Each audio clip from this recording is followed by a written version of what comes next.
Welcome back to Dynasty Dads. Today we're talking about Dynasty Dads 34 startup. This draft ended, I want to say 2-3 weeks ago, and then not tomorrow, next week we're doing Dads 35.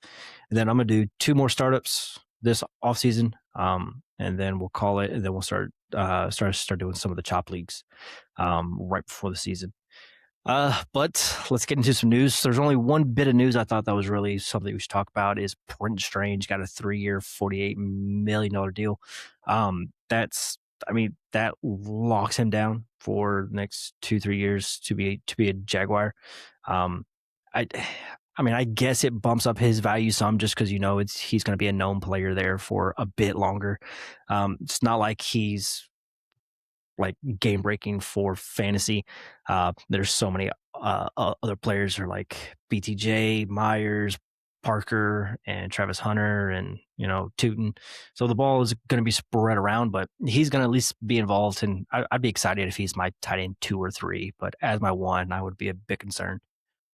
I think he's a pretty much, if an injury happens to a receiver or Travis Hunter doesn't play at all and an injury to a receiver, then I think he'll be usable, right? And if you got to throw him in because of an injury to what you're starting tight end or just a bye week, or if it's, I guess in certain situations you have 3 or 4 flexes with like 0.75 or a full point tight end premium, he's a what the heck flex, right? You throw him in and hope he gets 3 to 4 catches.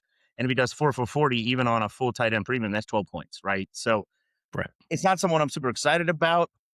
Last year I was more excited about him just due to they didn't have Myers at the time, and we didn't know who Washington was, right? So all they had was BTJ and him, and then they drafted a cornerback that I thought last year was a cornerback, which this year he's a cornerback. So no, he's not. He's fucking playing offense, Colin. Keep dreaming. Keep dreaming. All day, baby. All day. 0 shares. I can't wait till week 1 he comes out and gets fucking like 7 catches for 100 yards and scores a touchdown, and you're sitting there with your dick in your hand. It's it's whatever. How many people will have him on his bench? That's the problem. Every single buddy, unless there's a bunch of hype in camp. So unless it comes out that he's going to be a starting receiver between now and the start of the starting season. Over? I mean, it'll be him Myers? And Brian Thomas. He's going to start over Brian Thomas, you think? I don't think so, but no, like it'll be Brian Thomas, Travis Hunter, then probably Myers. It'll be interesting to see what they do with Parker Washington. I know he wants a new contract as well. I wouldn't be shocked if one gets traded. I mean, it's getting closer to the start of the season, so we see less trades happen now just because there's not a whole lot of time between now and the season starts. But I mean, it's still not off the table. But we talked about it when we talked about the ambiguous, positions. There's a lot of players there, and someone's gonna be good. So who's it gonna be? No one knows. Probably Travis Hunter. So all right. Anyway, I think that's enough about him. But yeah, to me, I would prefer to have him as like a tight end 3 on your team. I would prefer even some of the upside long shots that you could take, either rookies or second year tight ends, etc., over him. But yeah, he went in the 11th round of this startup. So, I mean, not a cheap pick, but also not super expensive either. So, yeah. I mean, he went right next to George Kittle, Mark Andrews, Chick, and Kelsey. Like, that was a 5-pack that went straight in a row there. So, yeah, we'll get into that. But some of the settings for this league, the taxi, it locks with week 1. There's only 5 slots, and it can be the rookies and sophomores can be added. They can stay for 2 years. So a smaller taxi compared to some of the other leagues. I know you're not a huge fan of that, but this is one of our, I guess I'd say our smaller leagues because it's 3 IR, 5 taxi, start 10. First and second get paid. It's a 240 split. So 200 goes to first, 40 goes to second. No to league median, and the trade deadline is week 14. So a lot of the older school, rules like this has to be a league of like older guys that's not really up to the full tight end premium and no trade deadline, because even this league is a half point tight end premium, and I haven't seen that in quite some time. Everyone wants to do 0.75 or full point. So we got a bunch of boomers in this league, but there's many ways to play. But all right, let's get into team one. All right. Team one. Tyler is Raw, is his name. This is his first league. QBs are Josh Allen. He's got Jackson over here as well. Aaron Rodgers, Will Howard, Drew Aller, Jalen Milroe. So all of the QBs for the Steelers, and Bajent down there at the bottom. And backs, he's got Henderson, Derrick Henry, Kyron Williams, Chuba Hubbard, Najee Harris, and LaQuinton Allen. I think that's how you say his name, right? I'm probably LaQuint fucking Allen. it up. LaQuint. Yeah. Yes. LaQuint. Neither of these two guys matter, but whatever. Wide receivers, Justin Jefferson, George Pickens, DJ Moore, Terry McLaurin, DK Metcalf. He's got Williams, the new wide receiver to the Commanders, Skylar Bell, Ayuk, that's not on a team yet. Well, he is on a team, but not the team he's going to play for. Debo, Kyle Williams, Jeff Caldwell, just to name a few at the bottom. Tight ends, Kelsey, Hawkinson, Schultz, Kincaid, and a tight end for the Jags. It doesn't matter. Koziol. So, yeah, I mean, he's not. I mean, we just talked about Strange. Like, that guy's not going to do anything for fantasy. But he did go after quite a few stacks. Josh Allen and Kincaid. I don't want to say stacks, more of like, so that's his one big stack, and then DJ Moore with Josh Allen as well. And then he got all the QBs for the Steelers. Get right into it. We'll be talking our favorite pick, the pick we hate the most, what the team's strength, what the weaknesses of the team. Is it a win now or rebuild? And at the very end, we'll go through the power rankings for 2026. This basically takes your whole roster and projects your best possible lineup every single week, and then puts all the teams in order. And then I'll also give my rankings on how I would want these teams if I join this league, basically which order that I would want to pick them. Can you go over what picks he has? Go over what the team picks are as well. Yeah, he doesn't really have any picks, but yes, we have picks for every single one of these teams. He does not have a 27 first, second. He has his third and fourth and 27.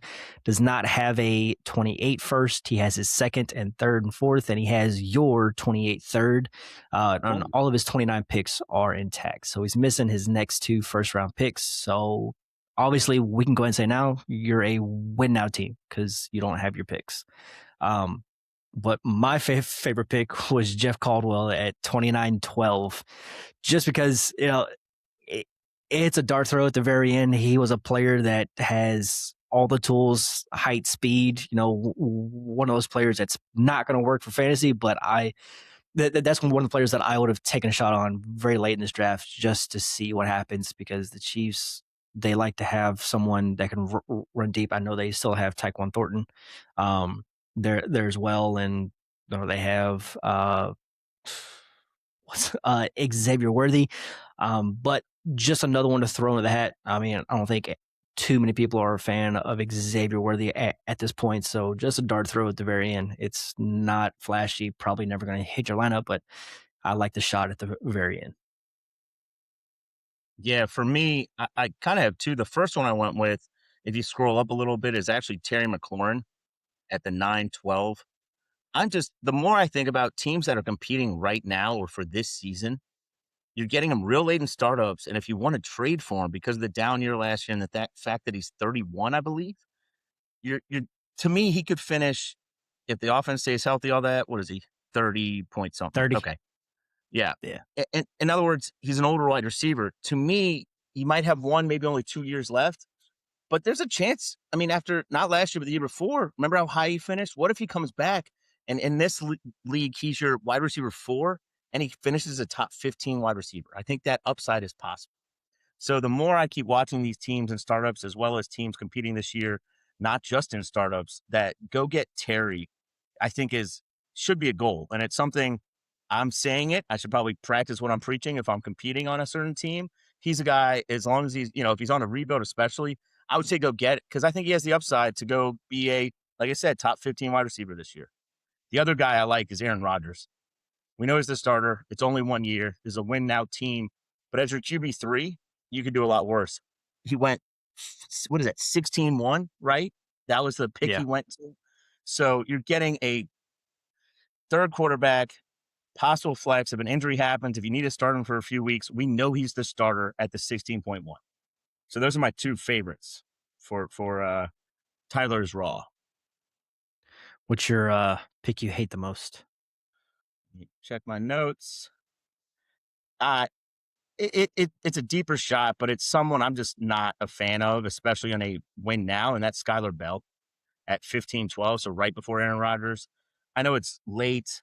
I understand at that point, whatever, but part of my thing is if you take a guy late with rookie upside that has some upside for it, maybe you could trade him and get some usable pieces now. But Skylar Bell, I think, is just kind of I don't know, almost roster clogger already, even though he's a rookie. I know some people like this tape and kind of like what he's doing, but for me, he's just not a guy I'm interested in. Funny enough, he was almost my pick for favorite pick. So, Good. but it was because he's got Josh Allen. He's taken a dart throw in that room. I know you probably got Khalil Shakir just because you do it every draft. So he didn't get that Buffalo Bills wide receiver, but he did get DJ Moore and Skylar Bell. But it's just a dart throw. Yes, that's kind of early for a dart throw. But I liked Bell, and if he turns into anything where you can throw him in your lineup, then it was a solid pick. Like the pick right before him was Jack Besh, who I know that you hate, that you don't really care. Would you rather have Besh or Bell? Like I would rather have Bell, but any fucking Yeah. who. My Whatever. my least favorite was a guy that we just talked about is DJ Moore at 8-1. I've been pretty vocal hell, me and you just made a trade this past week where like live on the podcast, like it was Golden and a third for DJ Moore and a second. Like I would much rather take pretty much any other wide receiver. I mean, hell, 2 picks later was Christian Watson. So like I would much rather have Christian Watson. And I think most people now at this point would rather have Watson. I mean, if you go to best ball, I'm pretty sure Watson is a lot higher than Moore.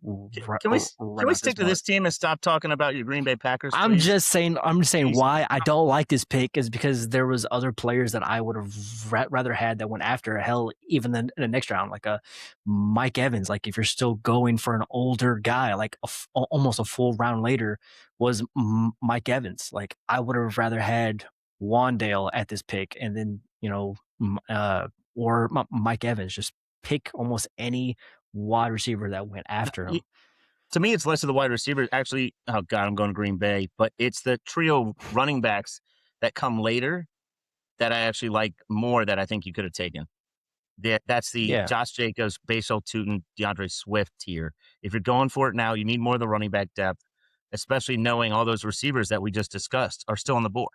So go get your running back instead of DJ Moore. Let these other, like I said, my favorite was Terry McLaurin. He went a full 2 rounds later back to him. Instead of getting DJ Moore, if you get one of those running backs, you get McLaurin. Now you are 4 deep at running back and have your now 4th and 5th wide receiver at that turn. And your team looks, to me, better. Yeah. As far as team strength, I just went stud QBs. So you have Jackson and Josh Allen, 2 guys that are studs for fantasy when they're playing. When you talk about Jackson, Josh Allen is most people at this point best fantasy QB of all time just because of his run over the past 5-6 years. So I mean, that's really the strength of his team. You could have said his wide receiver core because he's very deep. He's got some studs up there. As far as team weakness was, go back to what we first started with this team was his picks. He doesn't have his first for the next 2 years. So you're pigeonholed into trying to win at least the next 2 or 3 years. And you're probably going to have to keep selling off picks to try to make that happen. So youth might become an issue on this team here the next 2 years, but he drafted to win now. Yep. All right. Next guy. He's also a new manager to this group of guys here. Mike Watts 707. Um QBs are Drake May, Daniel Jones, Deshaun Watson, Quentin Ewers, and Will Levis. Backs are Kyle Monangai, Jonathan Brooks, Rashad White, Keelan Black, Adam Randall, DJ Giddens. I'm gonna let you say that one. Elon Heidenreich. Eli Heidenreich Heidenreich. in Uh, Connors. Wide receiver, he's got Neighbors, Egbuka, Tate, Makai Lemon, Besh, Torrey Horton, Royals, and that's about it. Tight Malik ends, Benson, Kyle Pitt, very if you bottom. care. He's actually on a lot of sleeper apps. He's like the number one added player right now. If you care, I get it. I don't really, but there you go. tight ends, Kyle Pitts and Eli Stowers, Jatavian Sanders, Darnell Washington, Gillum. I keep forgetting Gillenborg, Gillenborg. Yeah. yep, and Take a shot on Traore. the heir apparent to Kelsey. But for the most part, this is a fairly young team. His picks, he has 2 first-round picks for 2027. He's got all of his the rest of the picks for 2027. He's got an extra 28 second, and everything else is intact. So he's in line for, I'd say, maybe a short rebuild. It could break right if, like Brooks and White and Kyle Monangai are, the top that they could be this season. But the rest of his team is solid if it does break right for those backs. I did put it as a 1 year out, just because more than likely this team is not going to compete this year, but he has a shot if things go right. For the most part, his team is fairly young outside of like White and Daniel Jones and Watson, but everyone else is fairly young. Um, my favorite pick, that I had was Torrey Horton at the 18-2, just because you have Jason, you have Shaheed, and I think Horton is going to be on the field more this year. I don't think they're going to bring back Cup. I don't think Cup is even on the roster at this point. Just want to make sure. I think Cup. I can't forget about Bobo, but yes, Cup is still on the roster, but he's not going to be what anyone would want to start for fantasy. I think he's well past his prime at this point.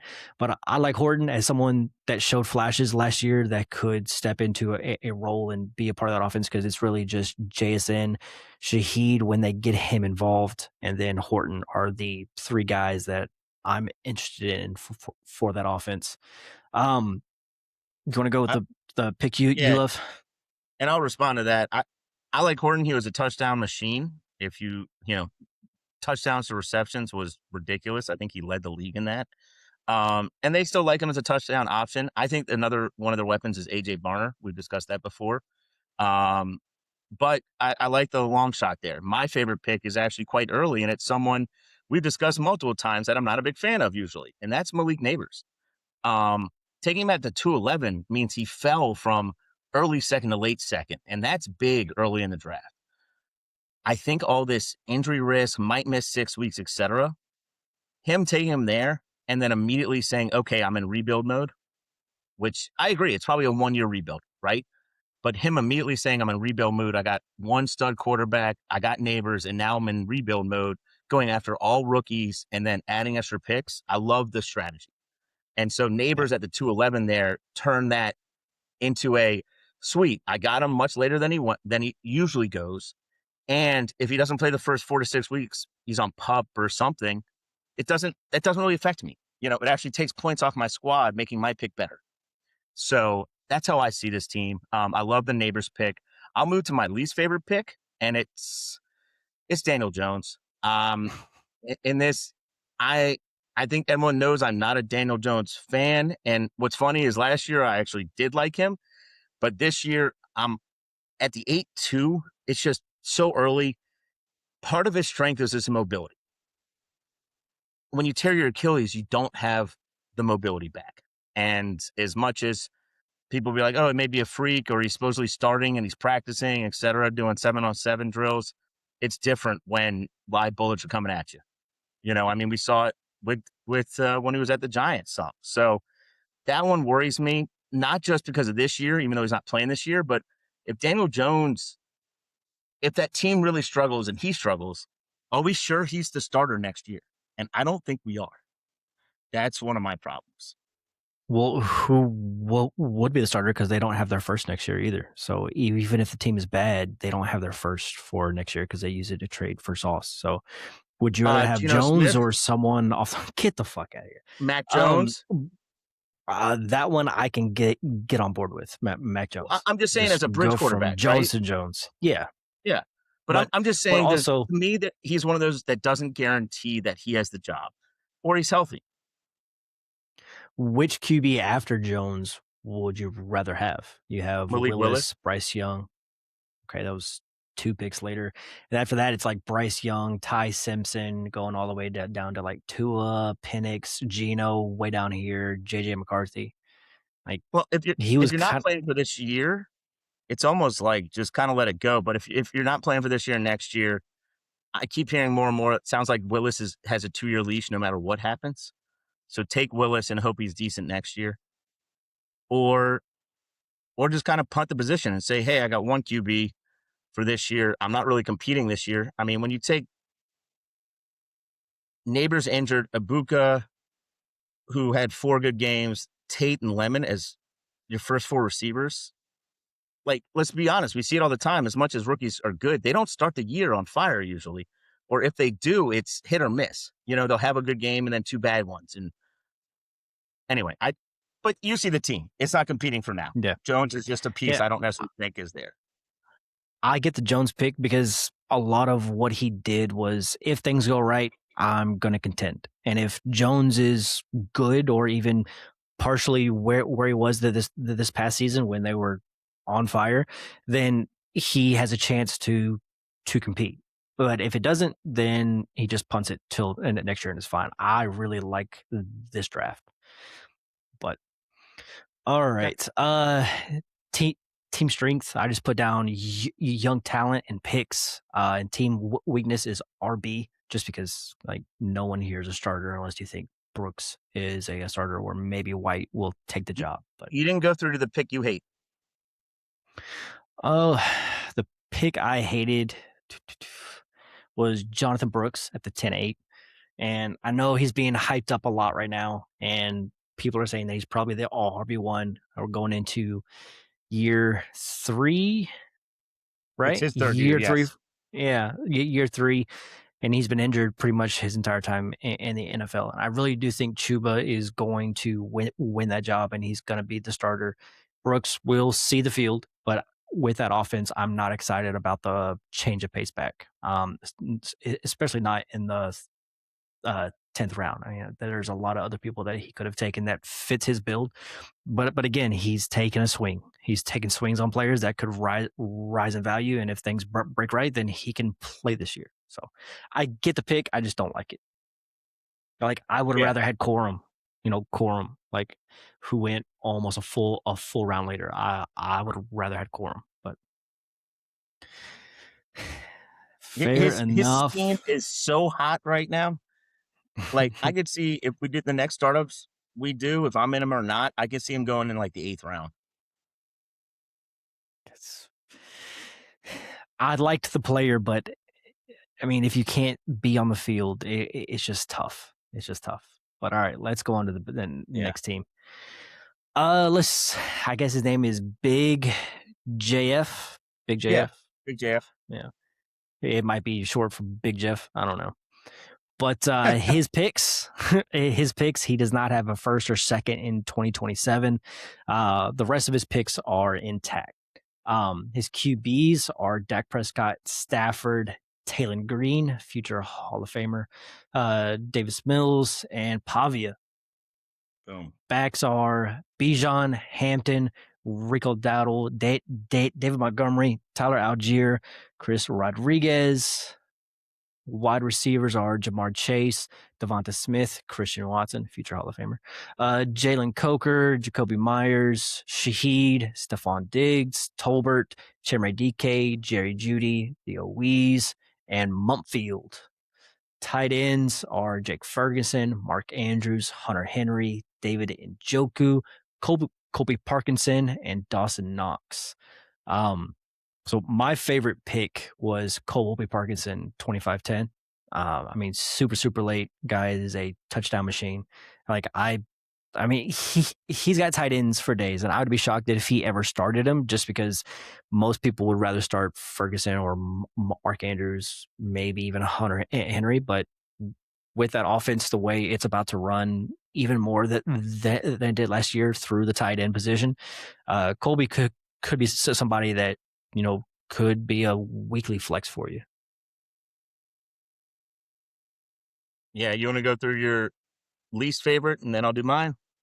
Sure. I went Rico Dowdle at the 12-9, just because at that point you already had three other backs. Two of them you spent a first and a second round pick on, and your wide receivers at that point were, I mean, you only had three at that point. Now he did take Coker a little bit, like 2 picks later, but Yeah. I just felt like he could have went with another wide receiver, especially the fact that he went Tyler Algier right after that. I mean, it's always good to have depth at that position, because once the season starts and players start getting hurt, it's hard to find depth at that position. But this is a start 10, so you can start 2 flex. Most people would prefer to have a wide receiver in those flexes, and you only have 3 to fill your starting lineup. And then you're looking at Shaheed, Coker, Diggs if he signs with a team, maybe Why do you Chimray, keep skipping over Jacoby DK, Myers? Jacoby Myers. You literally keep going over him over and over. I was like, oh, he's still there. We're not sure what he's going to do in that offense, so I get it. But Myers and Coker, you're right. The flex could be questionable, especially because it's only 0.5 tight end premium. So are you starting Ferguson and Andrews every week or not? Right? That's one of the questions. Yeah. So all right. Who are your picks? Jumping into mine.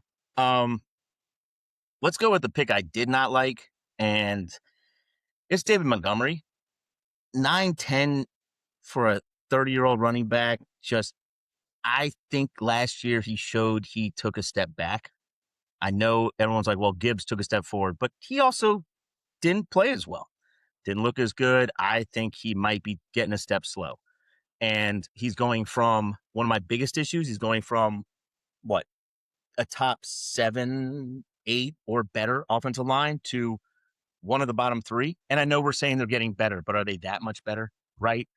Getting people pushed off the ball. They do not have a Penei Sewell on that offensive line. So Montgomery worries me. And was it kind of yes, I got a third starter. Awesome. But it also, in the 9th round, could turn to dust this year. So that one worries me. A 30-year-old back changing teams is not usually a good thing.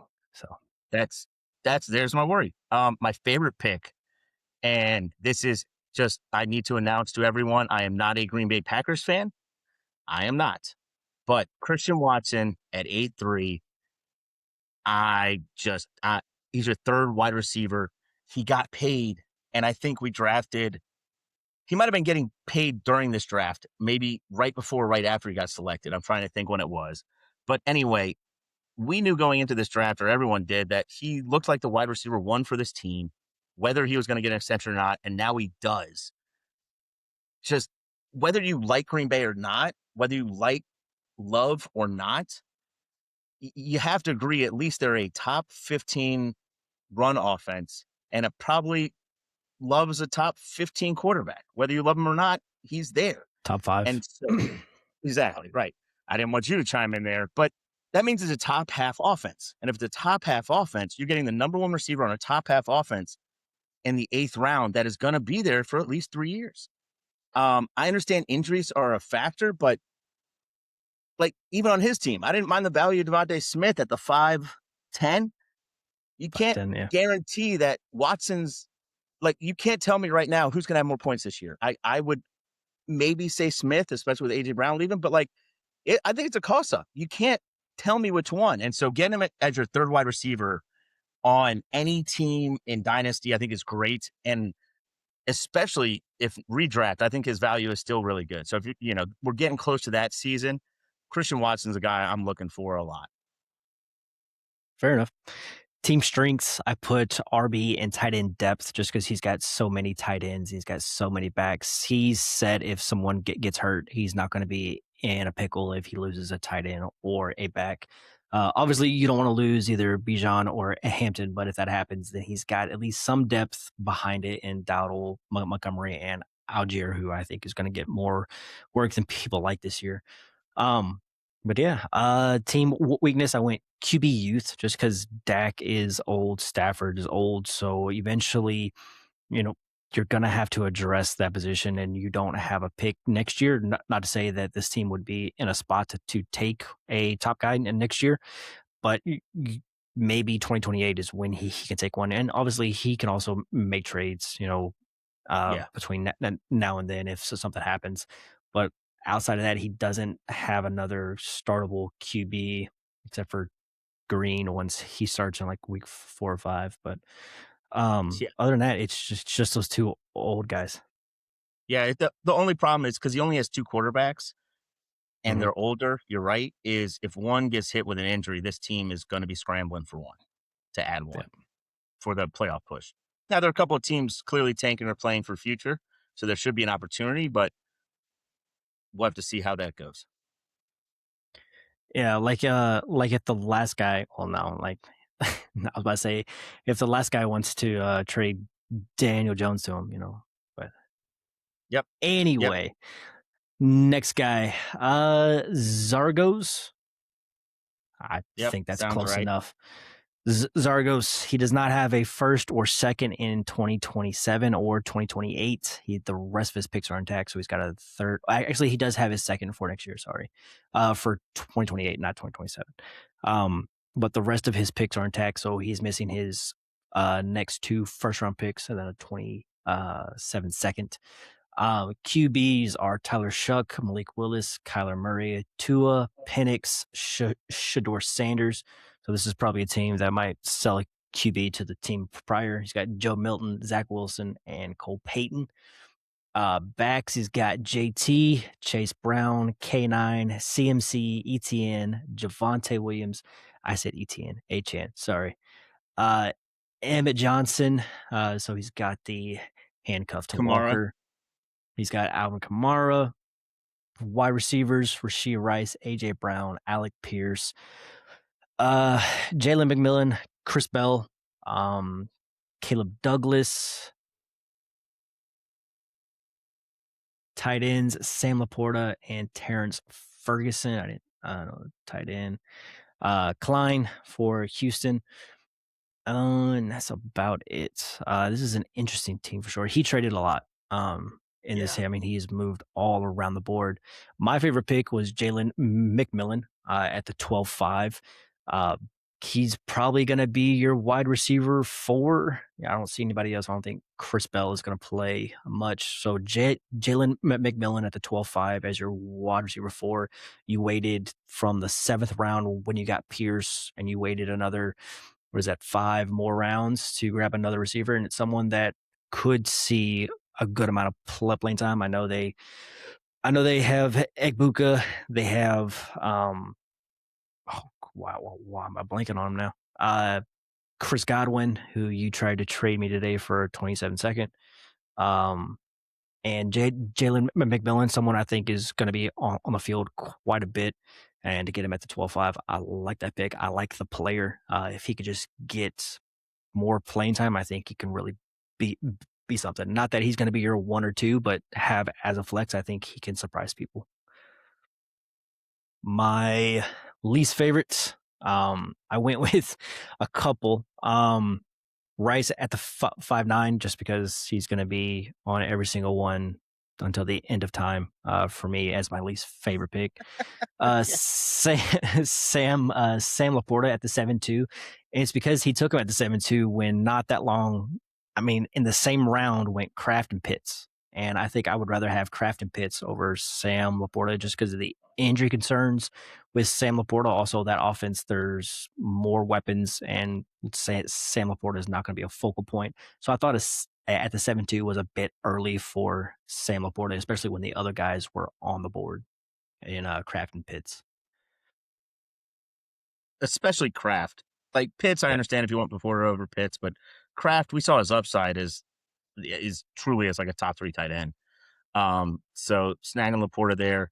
This team is clearly a win now, a lot of depth, was able to he traded away his first and second rounders while also trading away his first and second round picks in 2027. So he clearly is just kind of a shotgun effect at a lot of middle round guys, which are great, you know, pretty good values. You just got to my biggest issue is you're gonna have to make choices every week of who start. Yep. And I I kind of enjoy that a little bit, but the idea that you took 6 running backs in the first up through pick 7.3 makes that quite difficult because you also have other positions that are there. Like, let's be realistic. His quarterbacks, you've got Shuck, Willis, Murray, and the starter in Atlanta. And so you're going to have to make choices there. Now, I love that you waited on quarterback and took these guys because this is what I've been doing a lot of startups, as you've seen and will continue to see. So those ideas and plans I think are great. It's just with no future picks, you're going to have to hope they keep their value or move Yep. up. And I don't know how many of these guys are going to do that. But it also means you got a good chance and good depth already this year. You might not have to make any trades. So my favorite pick, I just said it kind of quickly, was actually you got at the 12-10 and the 13-1, the Atlanta starting quarterback. You got Tua and Penix. Is it 2 roster spots? Yes. But it's also like after this, you don't have rookie picks. So who cares? To have those starters, you're going to have them, and getting them that late means no matter what, you have an option. Or if you want, you can always trade both of them. So I like that. What I did not like based on this team and just who else you could have gotten in that area is you went with the upside of Chris Bell at 11-3. And with this build, I would have liked another true wide receiver, I guess is how I would have said it. Whoever you like, Jaden Reed, Xavier Worthy, some of these other guys. Godwin, Godwin, Myers. Godwin would have been a great one. You know what I'm saying? So, like that kind of idea and thought. Who else? Dobbs, Shakir a little bit later, and taking a different position there. So Chris Bell with this build is pretty much a useless player, and you don't have any picks. So he's the one I like least.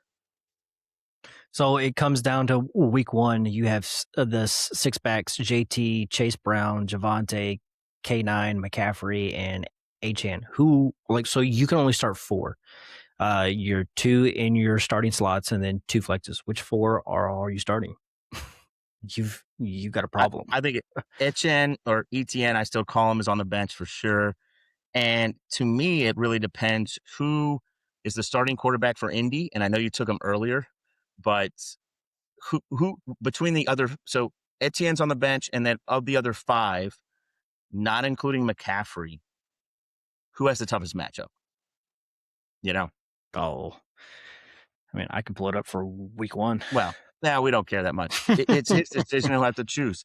I'm just saying, for me, Etienne in New Orleans, we're on the road at Detroit, is going to be on the bench. And then, Yep. yeah, I mean, that's part of the problem, right? Is other than JT that, against the Patriots. He has CMC against the Titans.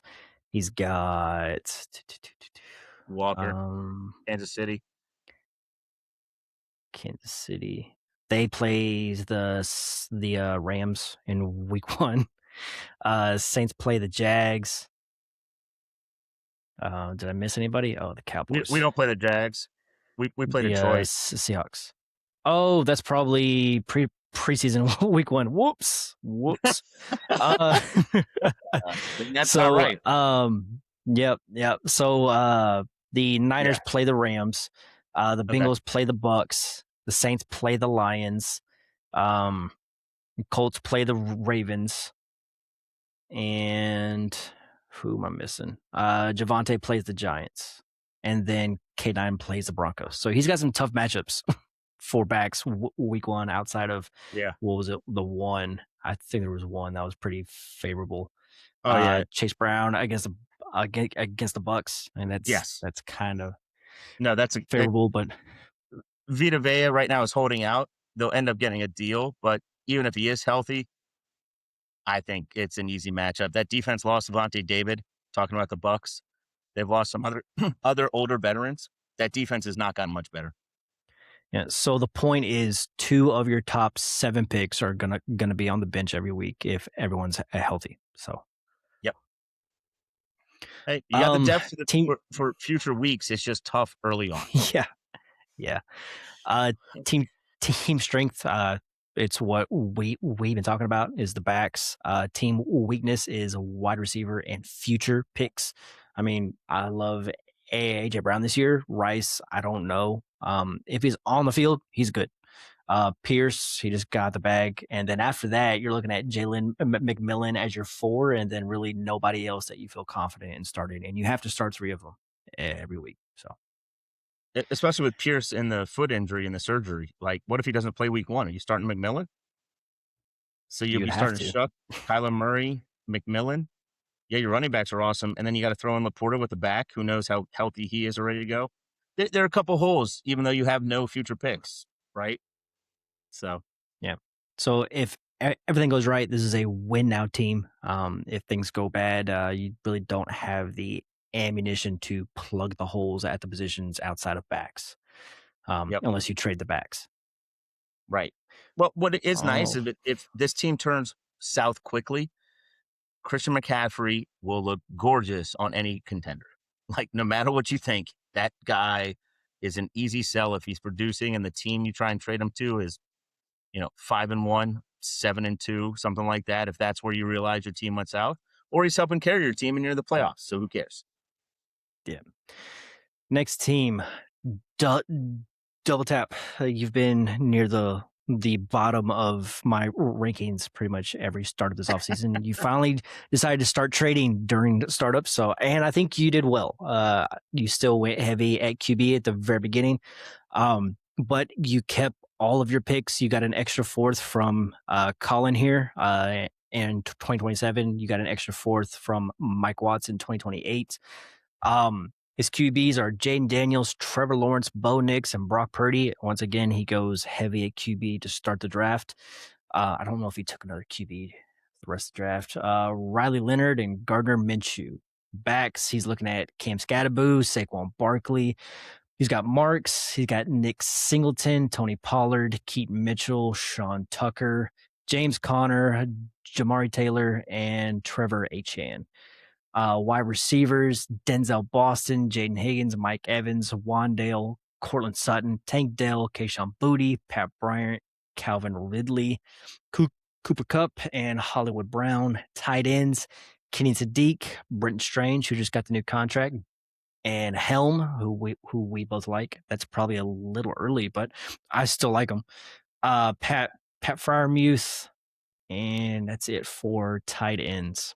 My favorite pick was Cam Scatterboo. I think he's been on my list of favorite picks pretty much the past 3 ones that we've done.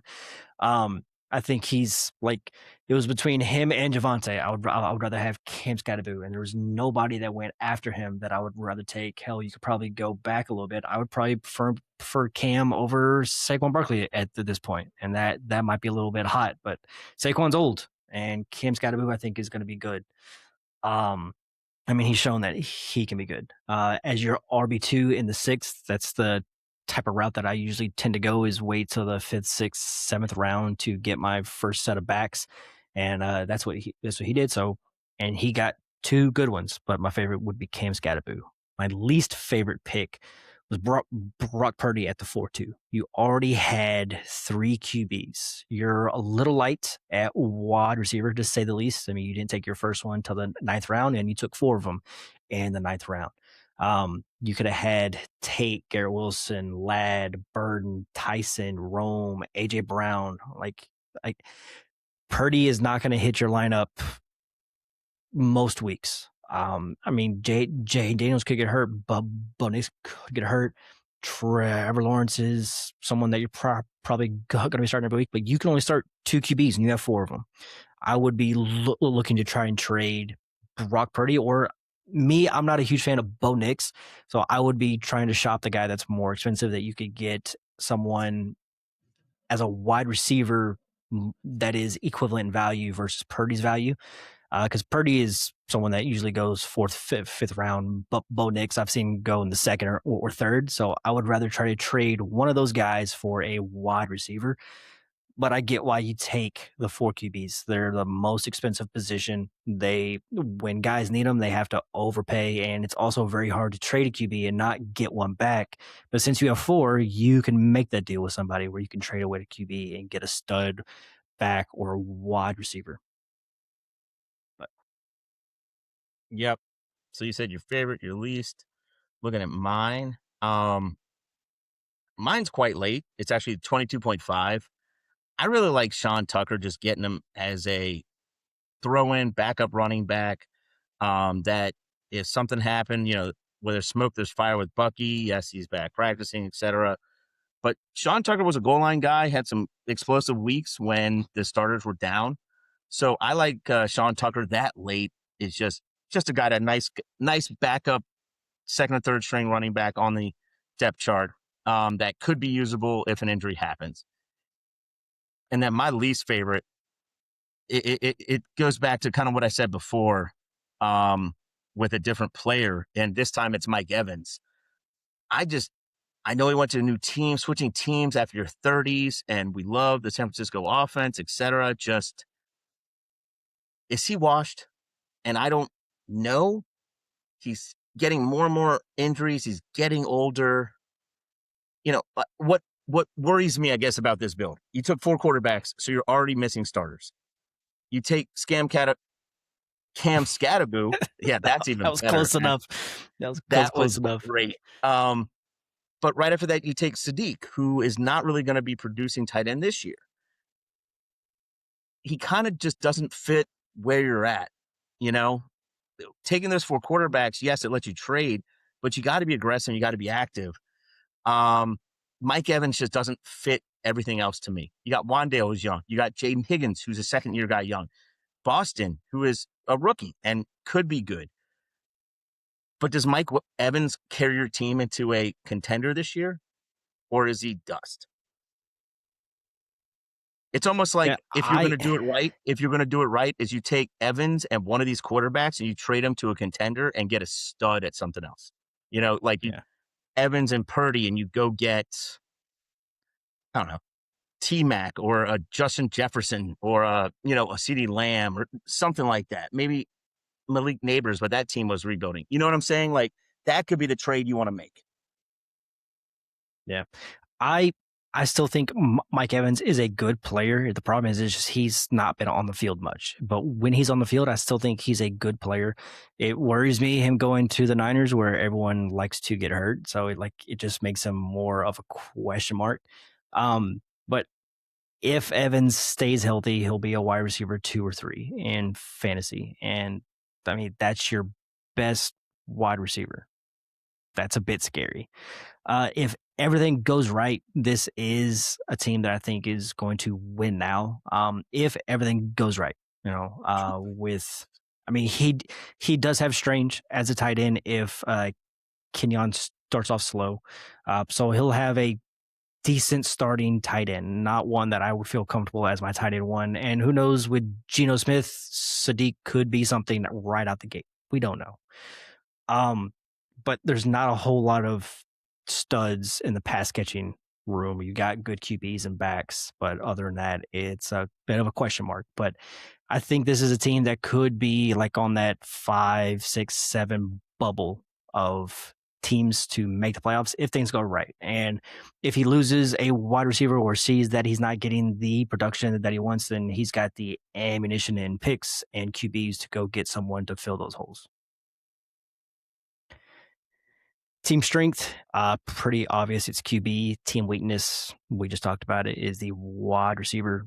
Do you agree that it's a win now? Because he's got some old players too, so it doesn't make sense for it not to be a win now team. To me, this is a 1-year rebuild, or it is not a win now at all.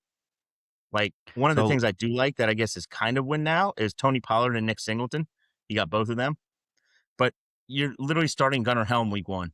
In my opinion, Sutton and Evans will be your starting receivers with Wan'Dale Robinson. You got to choose your 2 quarterbacks. I mean, who's in the flex? Ah, I mean, Ah, Tony Pollard. Tony Pollard's in a flex, Pollard. and maybe Strange or Jaden Higgins. I can see who he's currently got in his lineup. Oh no, he's got James Conner in one of his flex spots. So he's currently got the three receivers: Mike Evans, Sutton, and Wandale. His starting tight end is Strange, and then Pollard and Connor are his flex. He should. So you've got some time. I would make a decision. Do I want to win this year or trying to compete this year? If so, then trade away a QB and get wide receiver help.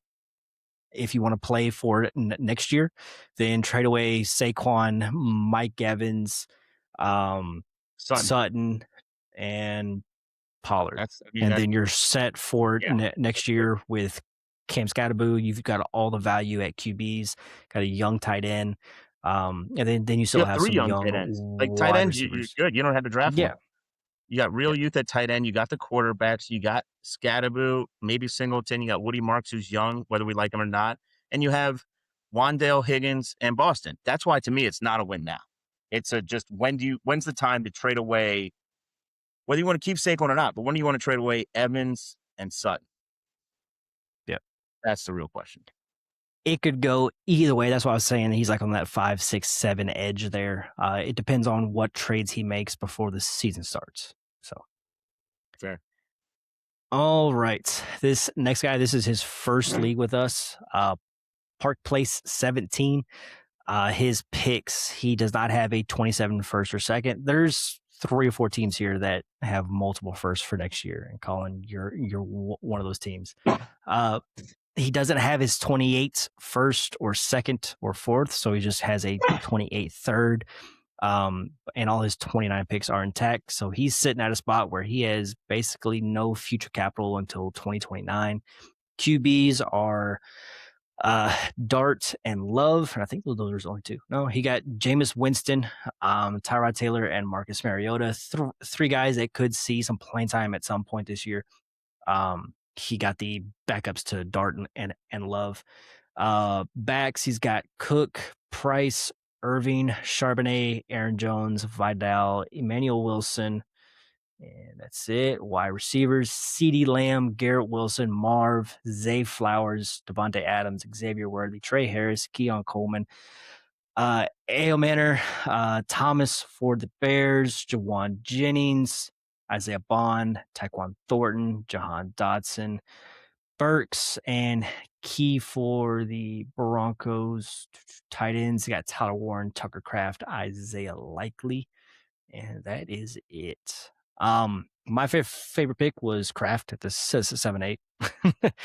I mean, I do think that he's going to be good to go for week 1, and I don't think there's going to be much of a get up to speed for him. If you've seen any camp or any videos that he's been posting, he's been basically full speed for the past month. I don't think there's going to be an issue, and the upside that he showed last year to start the season before he got hurt, he was one of the top guys in the league. So you got 2 great tight ends. You got Warren that you're probably going to start week 1 if you're not sure on Kraft, but I think Kraft and Warren will be in your lineup for most of the season 1 as a flex. The pick I didn't like was Bucky at the 7-7. I'm starting to become more and more worried about Bucky, and that it was just a 1-year wonder for his rookie season. When he's on the field, I think he's a great player. It's just I don't know what's going on with him as far as his injuries and where his head is at because of those injuries. But he is your RB3. If everything breaks right, he's your RB2 with Bucky. You have Price and Charbonnet, kind of as whichever one is going to be starting at one point or another during the season. I would just with this team. I think it's a team that can win now, and to be honest, I would have rather had Derrick Henry in the spot. I think both of them could have the same amount of time left to play in the NFL. It would just, where does Bucky go after this year? He either plummets like a rock, or he probably stays in this range. I don't see him going much higher unless he has just an incredible season. So for this build, and I think that it's a win now team. Obviously, you don't have your first for the next 2 years. You don't have your first or second for the next 2 years. Like you're pushing all the chips in to win now. I would have rather taken another back like Derrick Henry or Josh Jacobs to fit this team over Bucky. Yeah, Where you at? I think Bucky, he's trying to split the difference and say, I got a young guy that should have multiple years. The problem is, I'm 100% with you. Once you've made the decision and traded away your picks, and at this point he did, to me, it's Derrick Henry. I mean, if you take Derrick Henry, James Cook, Derrick Henry, the two quarterbacks, which you're already splitting the line on because you don't have a third really, but you got, I mean, getting Tucker Kraft, I was going to make him my pick. The biggest thing for me is it's 2 rounds after Fanning. This is half Yeah. PPR. The half tight end premium means to me they should be probably flipped. Like I probably have Kraft ahead of Fanning in that situation. Just because I think Kraft might score more touchdowns. Now Fanning is what 4 years younger, isn't coming off of a serious injury, but anyway, that's Kraft at the 7.8 PPR. You could slide him easily into a flex spot. I love that one, but I decided to go a different direction. One thing that's nice because you did know you were playing for the now is Aaron Jones is still a starter, whether you like it or not. You got him at the 15-7. That's great value, great opportunity. If you need him, if it looks like the Seattle backfield isn't there, Bucky may be still hurt in starting week 1. You can literally start him week 1, and I think he can produce. So I love the Aaron Jones value. The one I did not like was Aaron Price.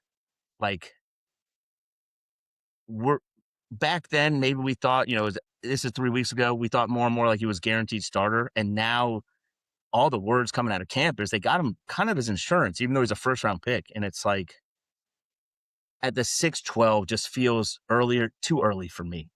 I do like that he got Charbonnet later, but for this year, and he got Emmanuel Wilson. So he tried to get the entire backfield, right? Just for me, I am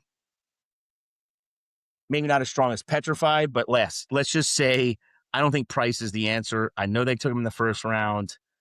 I'm just, where there's smoke, there's fire, and we're starting to hear it a little too much. Speaking of Aaron Jones, today I got a trade offer for Jordan Mason. It was Jalen Naylor straight up for Jordan Mason. I was like, neither of these guys really fucking matter. I would rather have the back in case something happens to Aaron Jones. But I said, what would you give for Jordan Mason as far as picks? And he said a 27 third. Would you rather have the 27 third or Jordan Mason? 27 third. Yeah, I'm kind of in the same boat. That's where I'm at. The third. Yeah, I'll probably take that before I post this. So, but smart. Yes. Yeah, his team strength is tight end. I mean, he's got Warren Kraft and likely like that is one of the best tight end rooms in this league, if not the best. Team weakness, he doesn't have any draft capital for the next 2 years, so that's a bit tough. But he's got a lot of players, so he can withstand some injuries. Not at QB.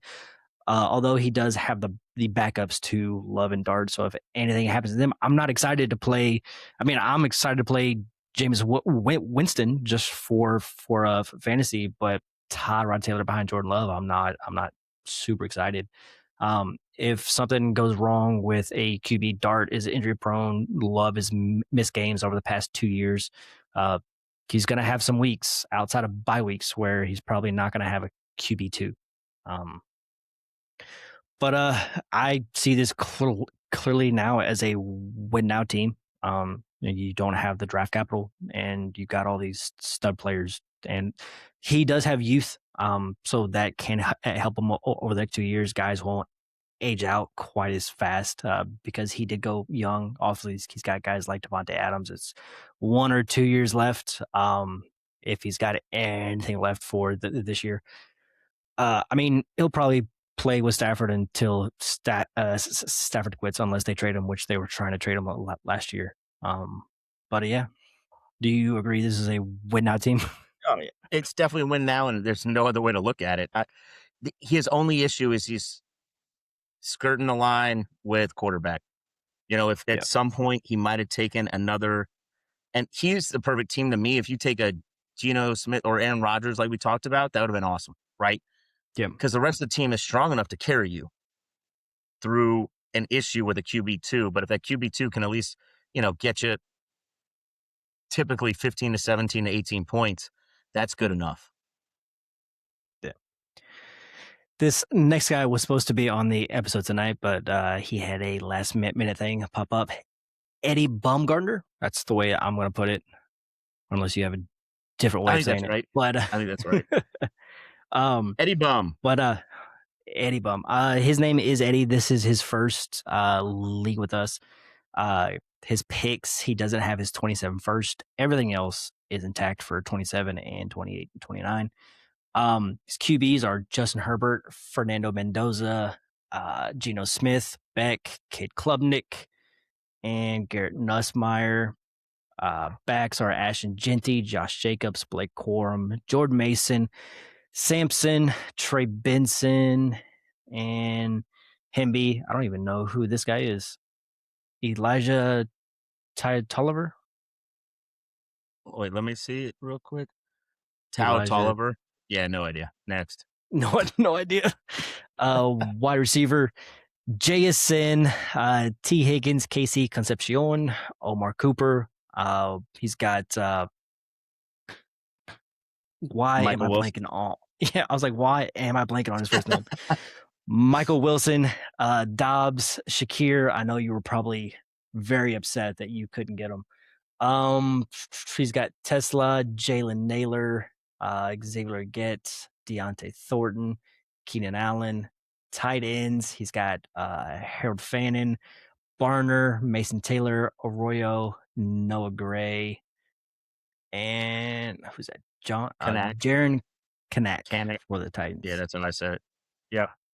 And just to speak about his name, I actually think it's Baumgartner, Baum, instead of Bum. That's probably it's right. Yeah. Yep. Baumgartner. That's what I think. Yeah.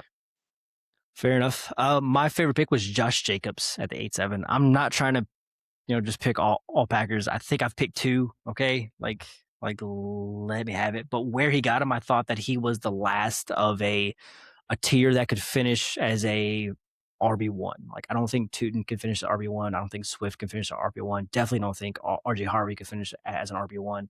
And then, so to me, he was the last back that had real upside for this year. And to pair him with Ashton Genty, I love those two backs. So I picked Josh Jacobs just because he was the last of a tier for me. The pick I didn't like was Fannin at the 5-6, and we kind of talked about it already because I thought it was a bit early, and you could have gotten, Kraft and Pitts 2 rounds later, I think three rounds later. I loved Fannin last year, and I've said it time and time again. I loved Fannin last year. I was the one that was banging the table for him, but now he's up to the 5th round with no real set in stone QB, and they just drafted 2 wide receivers, and that's rich. That's rich. The half PPR makes it tough. I don't know. I like Fannin. Part of the issue, you don't know when the others go, right? And if I told you it was going to be 2 more rounds before those guys, you would have waited. But if you look ahead, it was 2 rounds between Fannin and Tyler Warren, right? So you're like, ooh, other people might start jumping on it. Now it's time for me to get one of these top 6 or 7 or 8, right? Like we've seen in some of our other startups where as soon as, you get to this range and all of a sudden we see a string of Fannin, Kraft, Laporta gone within like 6, 7 picks, right? And maybe he didn't want to avoid that. So I'm not going to hate on the Fannin pick. It's a little unlucky that the guy that 2 rounds later was awesome, right? So I'm not going to hate on that one, really. That's, my opinion on it. My favorite pick, because the more I look at this team, though, I really like the build and the way it's put together, is he's got JSN and T. Higgins, who I almost put as my favorite pick, but he got Geno Smith as a is his third QB. And what I love about the Geno Smith pick at the 15-7, I believe it is, Six. 6, Six. 15-6, is he got Mendoza, who we all think might not start the year. So instead, to compete for this year, and he doesn't have a 27 first, he'll be able to throw in Geno Smith in that position, play Herbert and Smith until Mendoza gets in, and then maybe be able to rotate if he needs to. And if at some point Smith loses his job because the Jets suck, Mendoza hopefully be playing. So he's kind of playing them off of each other. I really like that aspect of it. What I also like is you look at his team, JSN, T. Higgins that I brought up, back-to-back rookie receivers, Concepcion, Omar Cooper, who are late first rounders, whether you like it or not. But then he's easily got replaceable third receiver and flex options in Michael Wilson, Romeo Dobbs, Khalil Shakir. Whether you're that high on him or not, he got him so late, it worked out well. Anyway, my favorite pick was Geno Smith. Least favorite pick, and let me make sure I had it right, is Mendoza. I just think the 407 is so early for him. Like, he's not really a runner. He's not providing the extra juice for you. And we know this first year, he's probably not going to be there or be starting right away. I'd rather some of those other quarterbacks around him. And that's probably more personal preference than it really needs to be. But for me, Mendoza is not a guy I'm necessarily in love with, especially in the fourth round of startups. Yeah, and I mean, the ceiling for Mendoza is like a Brock Purdy. Like at the very, very top, it's like Mahomes if he doesn't run. Like you're looking at, like a Joe Burrow, like would be like the high end comp that he could maybe get to. Not saying that he's Joe Burrow, but like the way they play, it would be like you would have to turn into Joe Burrow to really gain a lot of value. And not saying that he can't, but like Dak went 2 picks later. That's going to score a lot more points over the next 2-3 years than Mendoza. And like you built this team to win now. So like if you would have went, Dak instead, or waited a couple more rounds and went like Tyler Shuck or Baker Mayfield, or waited later and went Stafford, like I think like that would have fit this build more.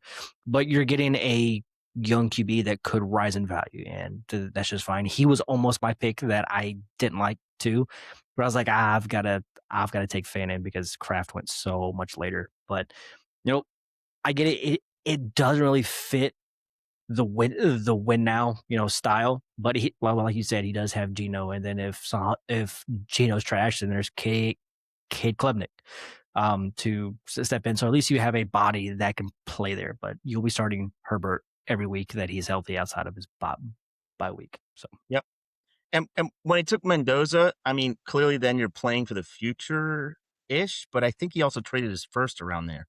So it's like it doesn't make as much sense. yeah, he used his first to go up to get Genty. Right. So if that's Yeah. the case, Dak's probably a better choice than Mendoza. Yeah. Team strength, I just said youth. He does have a lot of youth, and like JSN, Genty, Fannin, Mendoza, the 2 first round wide receivers. Team weakness is RB depth. Yes, he does have Genty and Jacobs, but then it's backup in Corum. If you like Corum to take more from Kyron, be more of a 50-50, but that's your RB3. And Jordan Mason, who we just talked about, I'll be trading for a 3rd round pick. Like it's nothing crazy. I don't think Sampson is gonna get a whole lot of work. Trey Benson's dead unless he's traded. So he's a bit short in that that department. But for the rest of it, like it's a good team. It should compete this year. I have it down as a win now team, and especially when you trade away your 27 first, like that's what you're trying to do. Oh, it's definitely a win now team. You got rid of your first, but you got some nice assets. Later on in the draft, instead of taking some of those other shots that you took that were, I don't know if they were auto picks or who knows, I think one of these teams had a couple auto picks.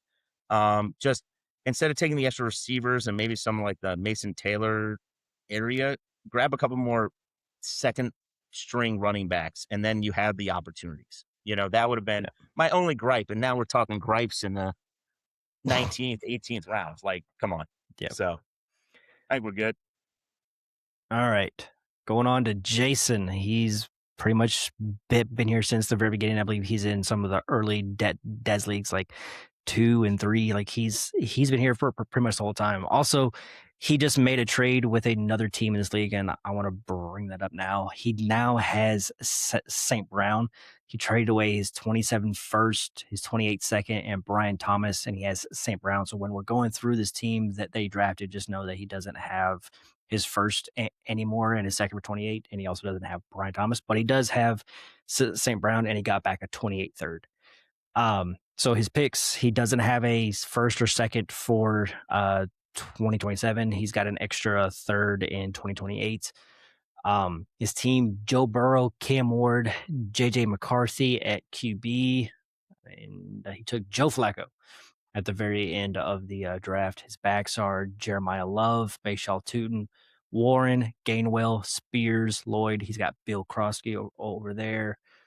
That's the last of the backs. Wide receivers, he's got Ladd, Rome. He doesn't have the BTJ anymore. He does have St. Brown. He's got Downs, Reed, Chris Godwin, Travis Hunter, the starting wide receiver for the Jags, Trey Tucker, Tyreek Hill, Jalen Noel, Dontavian Wicks, Allen for KC, Savion Williams for Green Bay. He's got Rashad Bateman, and who is that? Barian Brown. Barian Brown, LSU Okay. guy, couldn't deal with the heat in practice. Don't worry about him. I mean, it's hot as shit right now. Tight ends, he's got Colson Loveland, Chigakonko, Kate Otten, Greg Dulcich. Love that pick. Evan Ingram, Ben Sinnott. My favorite pick that he had, and I picked, I believe it was his second to last pick, was Joe Flacco. That's who I picked.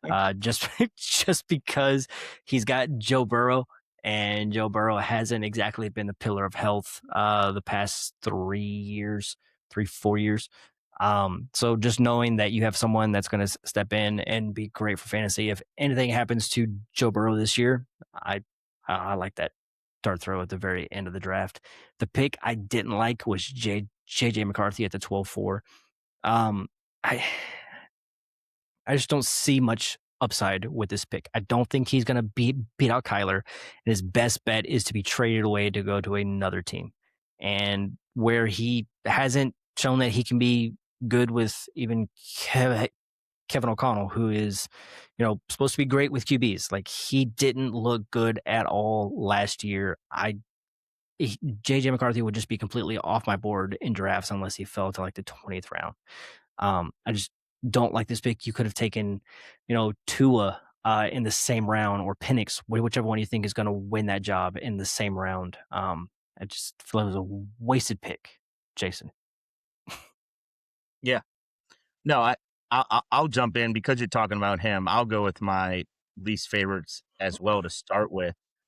JJ McCarthy is burning a pick.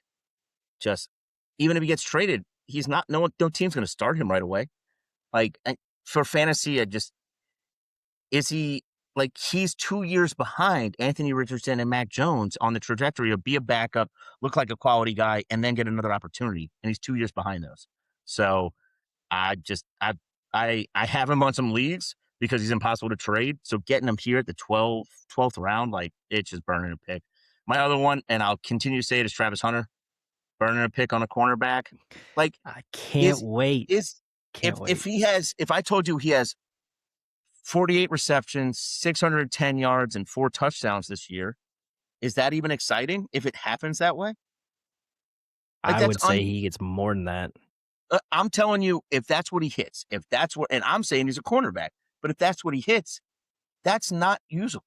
Like, that is just a gadget guy that hits a couple of touchdowns that maybe in a best ball league you can hope hits your lineup every so often. So for me, Hunter, he went between 3 rookies in Chris Brazzell, Stribling, and Jeremy Bernard. Like, yep. Like, he's not expensive, and he's probably going to outperform those 3 guys this year. So I don't know if that's true. And that's what's sad. Anyway, we've discussed him too much. Let's keep moving on. My least favorite pick was actually Josh Downs at the 9-5.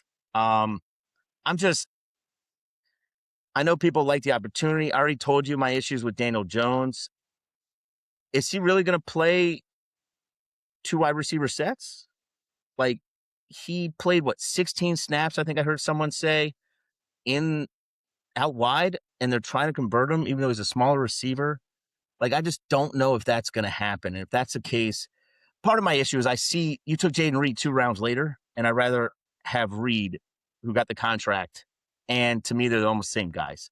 It's just, I'm seeing Downs usually go 2 to 3 rounds later. If you took him at the 11th round or somewhere right around Reed, like, fine. But to me, at the 9th round, you have other guys right around him that I'd rather have. So that's my biggest gripe there. Let's jump to my favorite pick. And I had a bunch of them, actually. Now, one of the guys he traded away, which was Brian Thomas at the 7-5. Love that value.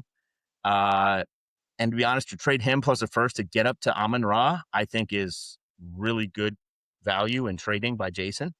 I absolutely love that. I really like Chris Godwin at the 12-2 for a team that is competing now. And let's be honest, week 1, he is your second flex on this team, right? Because you're going to have Ladd, Rome, Amon-Ra, and Godwin in your lineup. And so for me, that's a very nice lineup to have coming at you, to be starting right away with Godwin as your wide receiver. You drafted him wide receiver 6, but he's going to be your 4th in a lineup to me. And then I actually had one more guy that I really liked, and that's Greg Dulcich. Got him in the 22nd round. I know we're hearing more smoke in the last 2 weeks, but we knew he was their best option probably before, and the smoke is getting hotter. Little disappointed I didn't take him. That's a personal gripe, I guess you could say. But love the idea of having Dulcich as your tight end, let's say 3 on this team. Because you got Loveland, Chigokonkwa, I've always loved. I can't keep hyping him enough. There's a lot of things about this team that I like. The quarterback 2 scares the shit out of me. You have Cam Ward and a dead nothing in JJ McCarthy. So if you could find a way, either Ward hits or is average, this team is definitely going to be competing sooner rather than later. Yeah. 4 picks prior to Greg Dulcich being drafted. You drafted Jordan James. So would you rather had Greg Dulcich now at this point? Honestly, my only reason no, and this is if I was a competitor and competing in this league, 100% yes. I know I'm playing for the future, and if something happens to CMC, to me, Jordan James' value goes higher than what Dulcich could be. Does that make sense? And then the very next pick after James was Sean Tucker, and then Emmanuel Wilson. Like 2 guys that are probably going to score a lot more this year than Jordan James. But we'll get to your team next. Yeah, no, Jordan James I like purely as the injury handcuff. Yeah, and I'm not playing for this year, but we'll get there. Continue on Jason's team. Jason, his overall strength, I said it was overall depth. I like the depth that he's got all the way down the board. Team weakness is RB. Yes, you do have Jeremiah Love, but he might start the year slow and may not give you the season that people are hoping for year 1, but he's still a very good player. Outside of that, you got Tootin, who could be a top guy this year. He could be nothing next year. You have Jaylen Warren and Gainwell. Just you don't have a whole lot of studs at the top or guys that you feel confident in starting every week. Before that trade went through, I had him down as probably a 1 year away. Now that he's traded away his first and he went to St. Brown, I think this is a team that has a chance to compete this year. I would probably put him in the top 6 teams this year. Let me scroll down and see what his. He's the top 16 easily. Ooh, 1, 2, 3, 4, 5, 6. He's the 7th ranked team for the power ranking, so he's right there on the bubble. With the trade or no? I think I took this screenshot yesterday. So it wouldn't have updated. Yeah, that's part of the issue. So it's definitely better. I'll with go look real quick. I would hope so. 34. While you're looking, I'll a little contradict you. Oh, I think he had where do you think he went? Where do you I guess think he jumped to? third. He jumped to fourth. Okay. Yeah. Which is close. The running back, I think he's got enough running back depth. The Jalen Warren and Kenneth Gainwell, having those as your running back, let's say 3-4, I think are nice pieces to throw in when needed, and can get you points kind of at all different times. Yes, Jeremiah Love, and everyone knows I'm in love with him as a futures play. I think this year in redraft, I've been avoiding him. I've done a couple best ball starts, stuff like that. I just think his value is a little too high. Now, if you can get him like that, if you got him as a running back 8 or 9 this year, I think you're okay, but he's still going a little higher than that. So for this year, Love's should be reduced points. It reminds me of like an Ashton Genty situation from last year. Mhm. If that's what you're okay with getting, which is what, top 15 running RB1 back, but numbers? not, He huh? was RB12. He was RB12 last year. Yeah, per game. Besides his one Okay. blow up week, he hurt you a lot. And I don't know if Hey, Love will but do he that, scored points. but anyway, we here there. I think he has more depth at running back than you think. And he's got Bill Crossman Merritt. Who knows if he's starting or not, but he's there and he got him late. So Yeah. you'll go to my team. Yeah, let's go to your team. You want Me- to start with your picks? I'll talk about it. So let's start at quarterback. I have Patrick Mahomes, CJ Stroud, Kirk Cousins, Mac Jones, Anthony Richardson. I think that's my last QB. Yep. Yep. At let's do wide receiver. I have Puka Nakua, Chris Brazzell, Ted Hurst, Elijah Surratt, and who needs any other wide receivers? My running backs are J.K. Dobbins, Tyrone Tracy, goodness. Isaiah Pacheco, Mike Washington, Braylon Allen, Tank Bigsby, Ray Davis, Ollie Gordon, Brian Robinson, Jordan James, George Halani, Malik Davis, Seth McGowan, Taj Brooks, Jarquez Hunter, Phil Maffa, Sam Perrine, and Will Shipley. So a few running Samaje backs. Perine. Yes, Samaje Perine. And then my tight ends are, I believe I have Trey McBride, Jake Tonjes, and Justin Jolie. And let's go to my picks, which I'll discuss which picks I have. I'll talk about that because it's me, of course. I have 2 extra first and 27,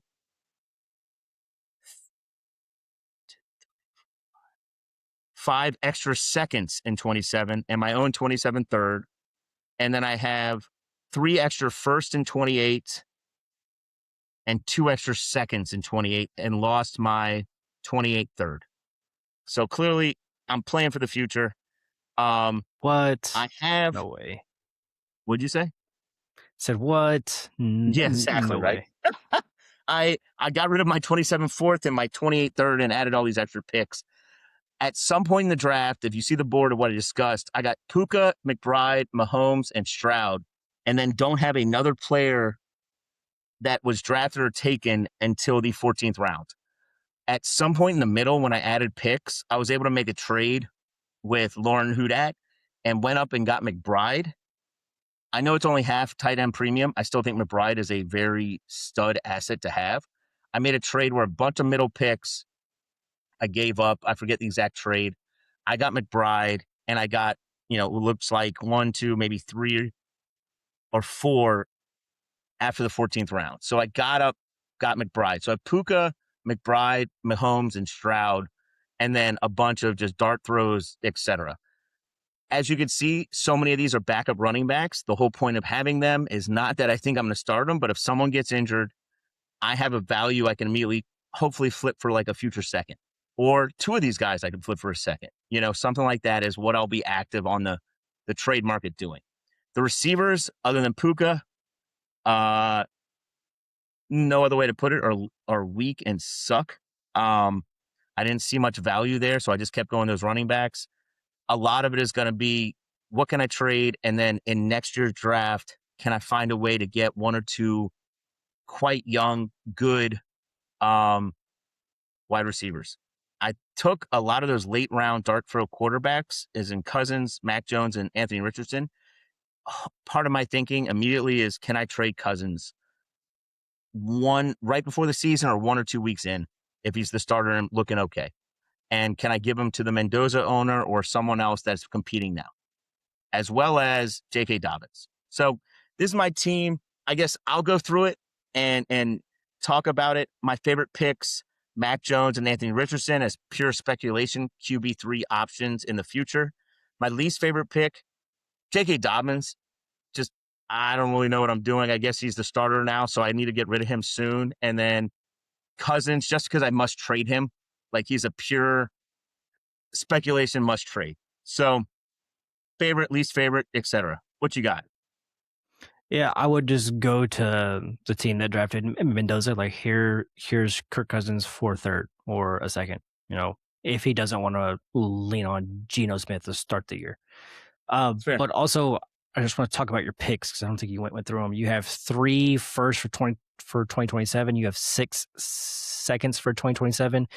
You have 4 firsts for 2028 and 3 seconds for 2028. So most of your team value is going to be in these picks, along with Mahomes, McBride, Puka, and Stroud. But that's the base that you're building. You'll compete in the next, 4 years. But Yep. all right. My favorite pick. It's really 2 players. One being Chris Brazzell, the other one is Ted Hurst. They were. I know that you said that they were trash and they suck, but they are 2 players that I liked to take in the second and third round this year that could turn into something. I think Ted Hurst is going to have a role right out the gate as the X receiver on that offense, so he's going to be on the field a lot. And then Chris Brazzell, there's not a significant amount of competition there, and he was a player that I liked. So you took 2 dart throws on players that I like that could turn into something. It's just I The have to picks are, start them as wide receiver 2 and 3 right now. That's my yeah. issue. I Fair. hope they get you too many points where you don't have the first overall pick. Oh, But, shut up. That's not nice. My least favorite pick, and it's not that it's a bad pick, I just don't like the player, and it's because we have the beef with Cam Scatterboo and Tyron Tracy, and I picked Tyron Tracy at the 14-9 just because I don't like him. That Easy enough. 100% fair. You don't like him. I mean, at this point, I think we've discussed enough. I like Scatterboo. I really do. But it's kind of, where am I with him and how it goes, right? So there we Team are. strength is obviously your future picks. Team weakness is everything else. So That's I don't mind my quarterbacks. Let me that's say fair. that. But everything else being weak as shit is the only way to describe it. So All right. Next team. This guy is new to our leagues. Las Vegas Ramrods. His picks for next year and the future, he's got 3 firsts for 2027. He's got and he's got all of his other picks for 2027. He does have all of his picks for 2028. A trade just went through in Debts too. It was with Miles and Jason, and it involved Tyler Shuck. I don't know if you're in that league, but Jason got Tyler Shuck for a 27 first and a 27 third. So Miles got a 27 first and a 27 third for Shuck. 27 first and 27 third. Okay. Yeah. I think that's average value, because if the Saints win more than 7 games, Shuck is our starter next year as well, and probably did pretty well this year. If we go 6 wins or worse, we're probably drafting a rookie. Yeah. But going on to Las Vegas here, his QBs are Caleb Williams, Bryce Young, Jacoby Brissett, and that's it. Backs are Achan, Judkins, Ramondre, Jalen Wright from Miami, Henry from Washington, and what's that? I think it's Brandon Smith. Oh, Rashad Smith, sorry, from the Chiefs. Wide receivers, Waddle, Jordan Addison, Golden, Pearsall, Bernard, Lance, Coleman, Malik Washington, Brendan Thompson. Um, I think they got CJ Daniels from the Rams, Christian Kirk, and Cedric Tillman. Tight ends, Brock Bowers, George Kittle, Dallas Goddard, Raridan, Michael Mayer as his backup to Brock Bowers. Jack injuries, and I don't care about anybody else. Okay.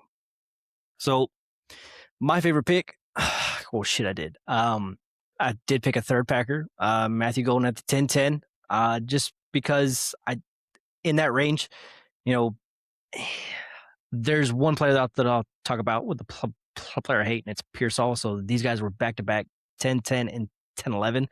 The two that I would have went with right here is Golden and QJ. He went Golden and Pearsall, but he got one of those right. And for the value where you got him, I don't really like anybody else that went after him more than Golden. And I know I've been alone on this pretty much all offseason. I think Golden is going to take a huge step forward.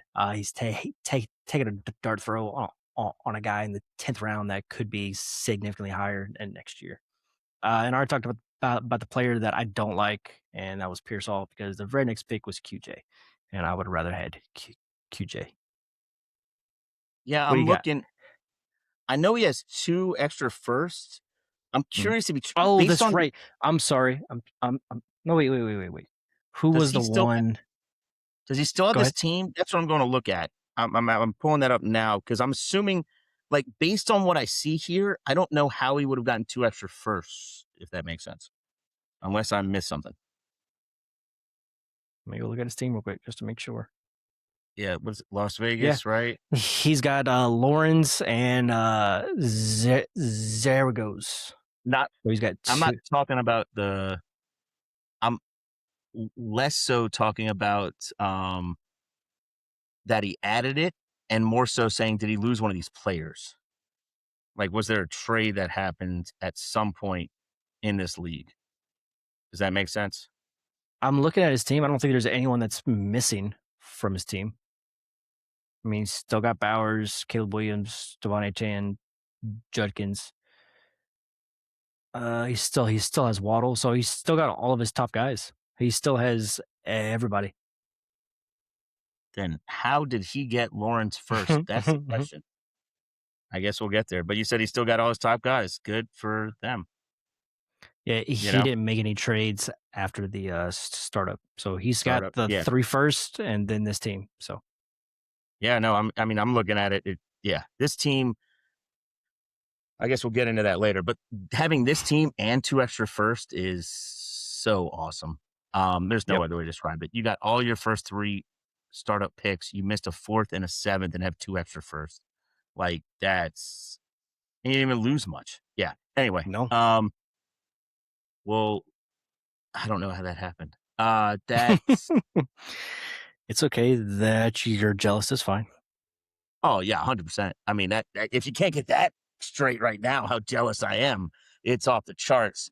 Um, but yeah, you already talked about your favorite and least favorite. My favorite, just looking at the team, even with the extra first, I love they got Ramondre Stevenson as your 3rd running back who's going to start the year early, and you can start him right away either in a flex or even in running back 2 if Judkins looks like he has a tough situation or something's wrong with his foot/ankle, even though he's practicing, right? I love that you got him at the 13-3 as a 3rd running back. I think that's great. Your running back depth is weak after that, to say the least. There's nothing, but I love that you have that. My least favorite pick, and you and I discussed it beforehand, having the 2 extra firsts help, but Bryce Young, I just can't do it. That's another guy. I don't know if he's their starter next year or not in 2027, right? The team got a little better, maybe a little better on defense. That division sucks, so maybe they do well, but all those other teams kind of got better too. So you can't tell me they won the division last year, so they have a first place schedule. And if I told you instead of getting to play, let's say, the Giants who struggle, they have to play the Eagles, or Or instead of playing the Raiders, they have to play Denver or the Chargers. You know what I'm saying? Like some of these big changes and who they have to play compared to the lower teams in that division are big differences. And so I don't know if Young's gonna pop off the way he will. So Bryce Young in the 8th round, just for me, if that's a guy, or you say I need another quarterback, we already discussed it, but wait for the Tuas, the Genos, the Aaron Rodgers. Like you got the extra first. If you got the extra first, just go take one of these guys if you want to compete. So Yeah. I'm just not a believer in Bryce Young. And he also does have Jacoby Brissett, who's going to be good for fantasy if he does play. So I'm not really concerned about his QBs for this year. And then he's got the picks to go grab another QB next year. If he Yeah. decides that he wants to contend that this year, I think he can. He might need to move a first or two to go get some wide receivers just to help out. But I have this as probably a year away team, and he's got 3 firsts for next year to grab QB and wide receiver. There's a handful of QBs and a handful of wide receivers that we like in next year, and he'll be able to grab a few of those. So And when we say a handful, I think there's like 5 and 5. So there is, yeah, you have options to say the least. yeah. Yeah. Yeah, there's plenty to choose from next year. So do you agree that it's probably a year away just because of his wide receivers? The only thing that makes me think he can contend is if you look at, he's got Bowers, Caleb, Bryce Young, if you want, or Jacoby. The receivers are tough, but you drafted Kittle. If you take Yeah. Kittle, I think you got to be thinking him now. Yeah. Addison's more of a now. Waddle's kind of a now guy. Pearsall, who knows? I would actually probably lean towards win now with easy replacement with those first. Yeah. If he flips 2 of those first, and I mean, one of them we're about to talk about a team that probably towards the bottom of the list here of the teams that I like. That's probably going to be a high first, maybe. Use that to go get a top wide receiver to add to this room, or if he makes a trade at some point at the start of the season or this offseason to go get some more wide receivers, I think this is a team that could really contend now. Let me see where he's currently at in the rankings. He's currently 8th, right? 8th. Yeah. Yeah. He's he's currently 8th. knocking on the door. That's if Golden does blow up or Pearsall turns into a piece, he doesn't have much depth, but that wide receiver 3 spot could be found. He's got Malik Washington, whether you like it or not, could be usable this year.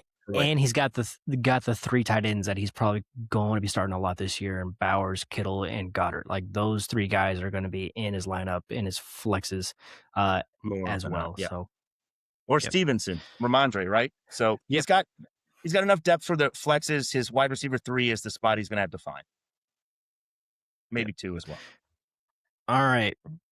Your friend, aka your burner account that came in and just why do you say that? Fucked up this whole draft. Lauren. That's how Houdet. That's how I think Vegas got. I think Vegas traded up or something, and then Lauren traded back for the pick or something. So it's interesting. That's how I think this happened. Just thinking about how I think she made a trade to get Gibbs that I think Vegas traded up to somehow. Anyway, I was just curious how he got Lauren Houdat's pick, and I think that's how.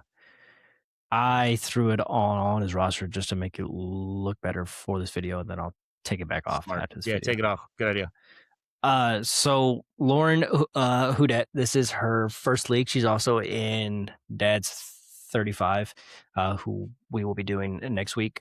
She does not have her 27 first or second. She has an extra 4th in 27. She does not have her 28 first or second. So no first or seconds over the next 2 years. Her QBs are Jalen Hurts, Baker Mayfield, Tanner McKee, and Jake Browning for some reason. RBs are Gibbs, Breece Hall, Swift, RJ Harvey, Katron Allen, Chris Brooks, and is that Ty Johnson down at the very end? Good Lord. Oh, yeah, baby. Ty Johnson. Ty Johnson. Wide receivers are Chris Olave, Nico Collins, Jameson Williams, Parker Washington, Pittman, Jacoby Lane, A.D. Mitchell, Yoshivash, Mooney, Vele, Tez Johnson, Marvin Mims, Slayton, and Zacchaeus. Tight And ends are Stribling, oh Deshaun yeah, Stribling as well. Yep. yeah, totally missed him over there. Gadsden, Jawan Johnson, Oscar Delp, future Hall of Famer, and Kakamir, Kasmarek. Kakamik, Kasmarek. Yeah, That's how I I believe will you not say it. even. I will Yeah, never don't try even and try. say his It's name fine. again. Yep.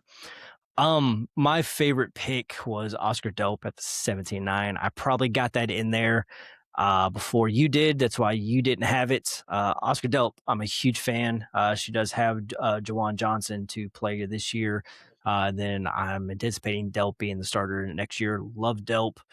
And especially at the 17-9, like a round later is a guy that I don't even care about. And you got a tight end that I was taking in the second and third rounds this year, pretty much everywhere I could. I know me and you were fighting over him in quite a few leagues where to get him. So, love that pick. That's by far and away my favorite pick. What was My your least least? favorite pick. Yeah, I think it's now back to back episodes where it's been Gadsden. I think it was the exact same spot, 8-6. I think it was 8-6 in both of them. I think the last one might have been in the seventh. But I'm just not too sure that he's going to be somebody, and for it to be your first tight end taken.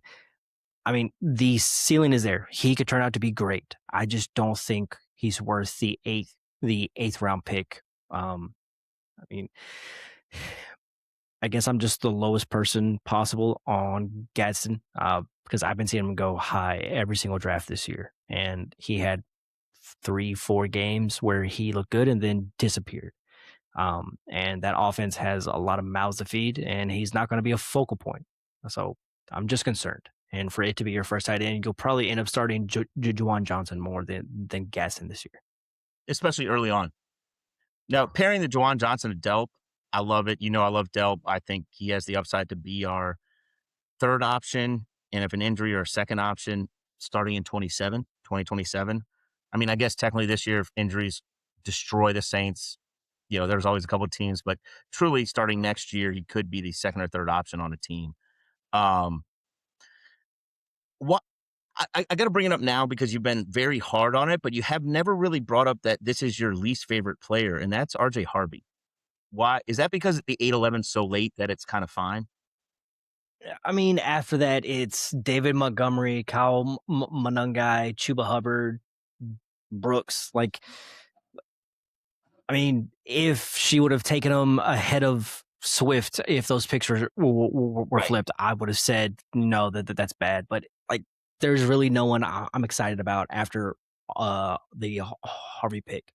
That could be a difference maker for your team, and also it's her fourth back. So like, I'm not even like, if it was her second or third back, then I would be a bit more concerned. But he's her fourth back, and it was after Swift. So, and That I just I I yeah, just thought that that's fair. the Gadsden pick was more egregious than Harvey. Harvey is more of like, he's got his fans and he could be something. I just don't see it happening. Gadsden, he's your first tight end taken, and he's had 4 good games. Yeah, no, you're right, but I agree with you that Juwan Johnson's probably going to start the year as her number one tight end. I'll start with my least favorite, and that is actually Parker Washington at the 9-2. I know he's getting a lot of steam and smoke, and they might want to re-sign him. We just talked on this episode and other episodes about guys that there's too many mouths to feed in this offense. I think we're getting to that point, and that's without Travis Hunter in my mind. You know, we got Myers, who is paid, BTJ, who I think is taking a step forward. We got the running backs, who there's a lot of steam and excitement for, and we got Brent Strange. And I just don't necessarily think this offense is going to throw for 4,600 yards either. You know, I think they're going to score touchdowns and be a pretty good team, but Parker Washington at the 9-2 just feels early, even though he had a good year last year. I can't quite do it. I understand it's her fourth wide receiver, and she took Michael Pittman after. Um, but that idea is something, like I guess Jordan Addison, Was the next Omar pick. Cooper, Wandale Robinson. You see what I'm saying? Like you're going through these guys. Terry McLaurin was at Oh, the end well, of that round. yeah, we already Like, talked about it. But you see what I'm saying? Like there are other guys I would have taken, right. which is my opinion. But man, there are a lot of guys I would have taken, I guess, to say the least. My favorite pick, and it's later on. I know you already had an RBJ Harvey's your fourth running back, but your fifth running back, you got so late that could be the starter, or at least they like him, and that's Katron Allen at the 15 too. I think in rookie drafts, he's going in the second round. You got a second round rookie pick that could be the starter, at least rotational, on a should be pretty good offense. And that idea in the 15th round, I think, is really good. Team strength I put down as wide receiver just because she's got a lot of depth. At least at the very top, like her top 5 are guys that are going to hit her lineup. And Nico, Chris Olave, Jet Jameson, Parker Washington, Pittman, and even dribbling down here. I don't think there was anyone late. No, Mooney, but like there, Yoshivas, if someone gets hurt, she got so much depth at the wide receiver position too. So wide receiver is a strength. Yeah, and then the weakness I put is tight end because your starting tight end is one that you took in the 13th round, who can be good. But there's a five round gap between the first tight end you took and your second one is going to be the starter. I like Delp, but he's probably not going to do a whole lot for this year. So for a team that's going to try to win now, and I put for a win out or rebuild, I put you better win now because you don't have your first or second for the next 2 years. So you are banking on these next 2 years. You're trying to compete, and you've got question marks at tight end in a 0.5 tight end premium league. Yeah. Yeah, I mean, she was making trades left and right with you and everyone else. Some good, some bad. Some were egregious. I think the trade with McBride was pretty bad. The one with you, like I just remember seeing it and going, "What the fuck? This was bad." It was like for like a first and second round pick. I think that you gave up was a first and second to go get Trey McBride. It was No, I didn't give up something futures like at all. that. I gave up like a ton in the middle. Like I might have given Which up is all 3 of those 8th rounders and a 10th or something like that. I don't know. She might have traded more after it, but it was something like that. But I gave up like 4 middle round picks to come up and get them. yeah, to me that was just egregious. Like it was a second round pick, and you got up like a bunch of like 6, 7s, and 8s. Like come on. I get it. She's trying to win now, but I feel like you just lost a lot of value long term and also this year. Yeah. But all right, let's go on. Definitely had sketches. Yeah, let's keep moving on. All right, the last team, Kimchi Ding Dong. Great name. Click on his team. I already did. I think Picks. it's He's got Kimchi Dong, or maybe it's Kimchi D Dong. You're right. Could be. There's an extra D. Yeah. Yep. And this was the team that sent that got an extra first. So this is a team that traded away St. Brown. So he doesn't have this pick anymore, but he does have Brian Thomas Jr. He gave up St. Brown and a third for BTJ.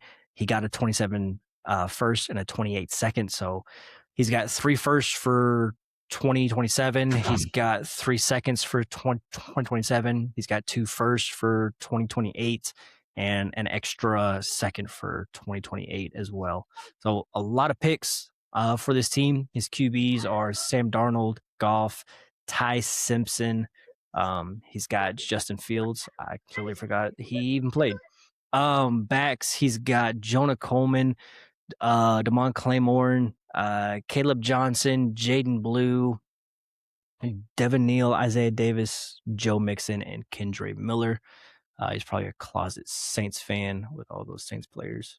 Wide Not even receivers, closet, just straight out being there. For his wide receivers, we say he's got Brian Thomas Jr.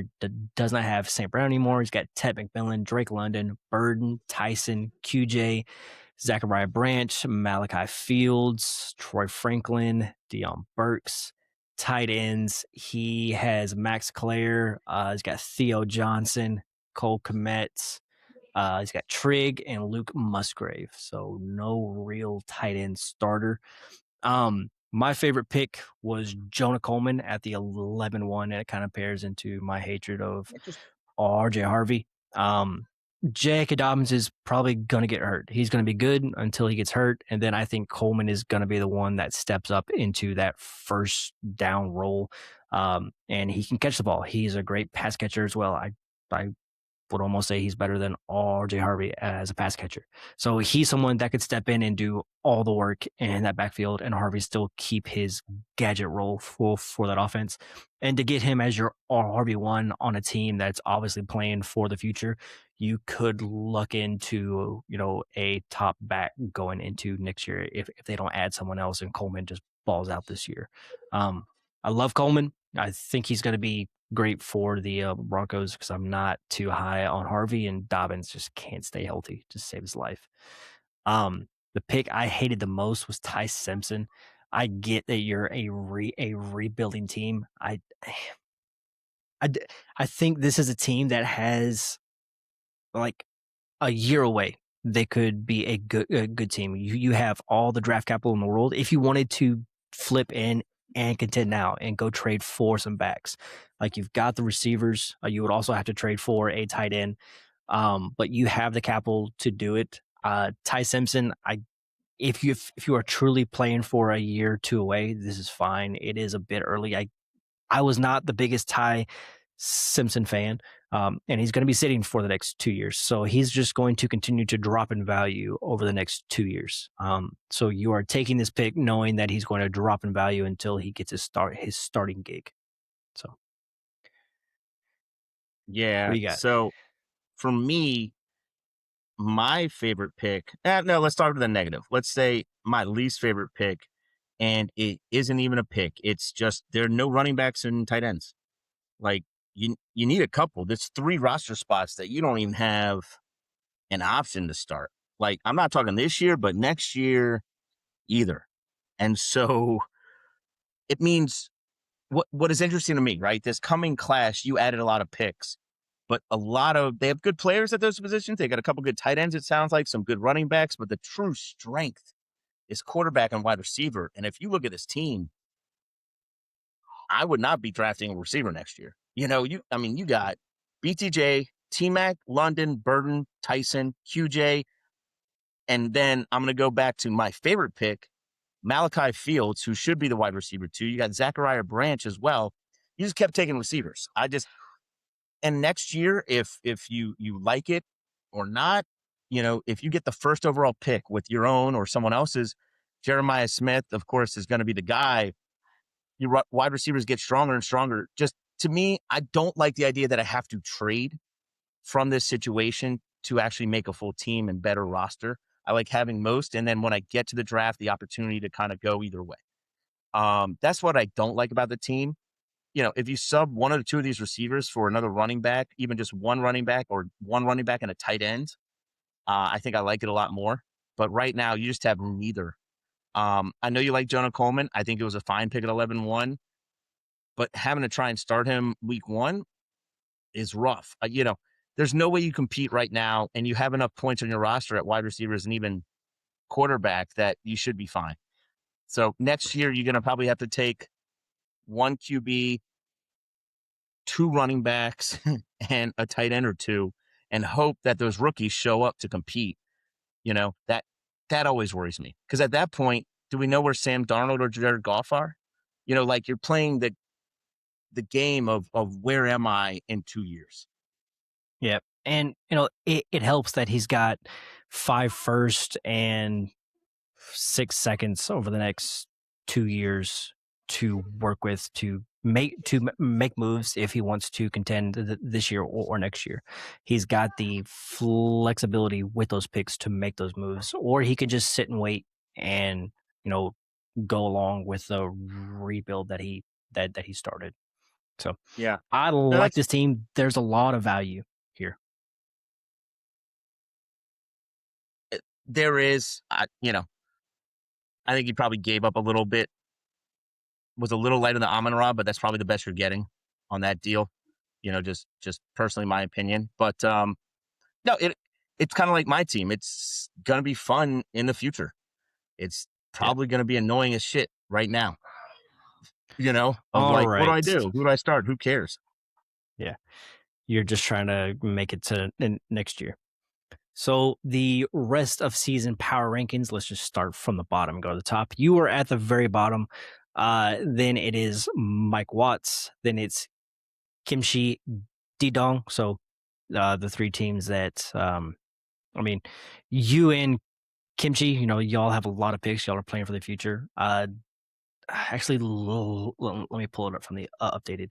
So it's actually you and Kimchi at the very bottom. So once he made that trade and sent away to St. Brown, two of the teams that have the most value on the team, just solely on picks and young players. Yep. Then it is Mike Watts. Then it is Double Tap. Then it's Las Vegas Ramrods. Then Lauren Hudet, and then Eddie Baumgartner. Um, Baumgartner. Yep. yeah, and then Zaragos. Jason is in fourth. Park Place is in third. Tyler's Raw is in second, and first place for the season is going to be Big Jeff. So that is the 2026 power rankings. That's where you're projected to finish this year if you just take your best possible lineup every week. Going on to the rankings of teams that the order that I would want to take them if I were to join this league. Start at the very, very bottom. Lauren, I'm not a fan of the team. It hurts not having a whole lot of draft capital going forward, and then some questionable trades and picks. It's just not a team that I would want to take over. 11 is Zaragos. 10 is Big Jeff. I know he's projected to win this year, but a lot of question marks after this year. Tyler is Raw. For me is 9. Jason, you're 8. Double Tap, you've made it to 7. Congratulations, you're not at the very bottom. Start trade more. Start trading more, and you don't have to start every draft with 4 or 5 QBs to start off with. 6 is going to be Eddie. 5 is Park Place. 4 is Mike Watts. 3 is you. 2 is Kimchi Didong, and then 1 is Las Vegas Ramrods. That's the order that I would want to take teams if I joined. Take them over. Colin, did you make a list or did you? So, pull up the board again because I remember I'm somewhat made a list. It was more the teams I really liked. So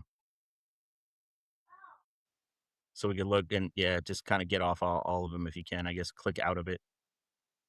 There you go. There you go. I really like that Las Vegas has all those good players and 2 extra first. It's just he's competing 3 now extra first. and tons of ammo. Huh? It's 3 first. Yeah, so 2 extras is what I said. Oh yeah, sorry. Go ahead. Yeah, yep. So he's got 3 total, but 2 extras, and I think his pick might be late. And it's like, oh shit. Anyway, love that team. The there were 2 others that were competing now that I really liked. I think it was Big yeah. Jeff. I think Big Jeff's, yes, exactly. That team was awesome because it's competing now, but is very good with young enough pieces to make it work. And there was one other, was it Park Place? I'm scared of the teams that are just trying to thread the needle on the quarterbacks. That is something that worries me. So it was one other that I thought had 3. Tyler Raw. Tyler's Raw. He's Yeah, got maybe that's the it. 3 QBs. And I know you didn't like it taken over, but yes, that's probably it. Because I think it can compete now.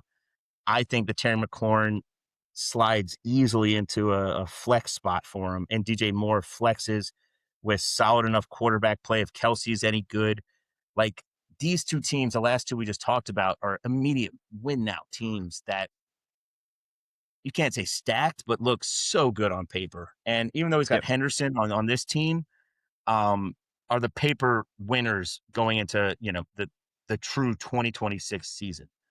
A year after this, who knows? fair So, enough. but yeah, I didn't make a list. I just wrote. I guess I acknowledge those are the three teams that I liked. Fair enough. You're currently on vacation right now. Do you want to give us any dad advice about going on vacation with So small the children? dad advice, I am currently in Hawaii doing this because I love everyone that watches the show, and I love you, Gus, and enjoy doing this. My wife knows it. My kid knows it. When you go on vacation, roll with the punches. That's dad advice and husband advice. There are going to be things that happen out of your control, out of your wife's control, and especially the kids don't care, that you're just going to have to roll with the punches and try your best to accept and make the best of the situation. There's no other way Have to fun. describe it, but just do what you can with that. Flight issues, kids yelling, whatever it is, situations with a car rental, etc. Which roll with the punches. You're not in a rush. Nothing's in a hurry. It'll be fine. And enjoy the moment now. Live in the now. Yeah, it's hard for me to when we go on trips. It's a lot of chaos with the kids because when we used to go on vacation before kids, it was just us going to have fun. Now it's everything has to be tailored around the kids, and I'm totally fine with that. I'm not complaining about it, but it's just a completely different experience now with the kids. There's a lot of chaos. Just gotta have just gotta find some way to have fun and make it enjoyable for everybody. So it's definitely a very different dynamic now going on vacation than before Yep, kids. for sure. All right. All right. Well, you had a dinner scheduled for 10 o'clock. We finished 7 minutes early. We squeezed this one down. We're usually closer to 3 hours on these, but we went a little bit faster and got you done. Well, Yeah. you enjoy your dinner. We are doing two more startups next. The next week we're reviewing Dad's 35, and then I'll be starting Dad's 36 and 37. Um, those startups. And then after that, we'll be doing some chopped leagues right before the season starts. Those are fun. If you want to get in on any of those leagues, you can join them on the Discord. If you're not on Discord, you can send me a message on YouTube. You can send me a message on Sleeper, X. It's all on the website dynastydads.com. You can find it all there. Um, Colin, do you got anything else before we get out of here? Go Team USA. Whether you're a soccer fan or not, it's kind of fun to root for your country. It only happens once every 4 years. Yeah, we look pretty good. Some of the other teams look like trash, so we can actually do something this year, and we made it out of group. So yay, USA. All right, fair enough. All right, you go enjoy your dinner. All right. Yep. See you, bud.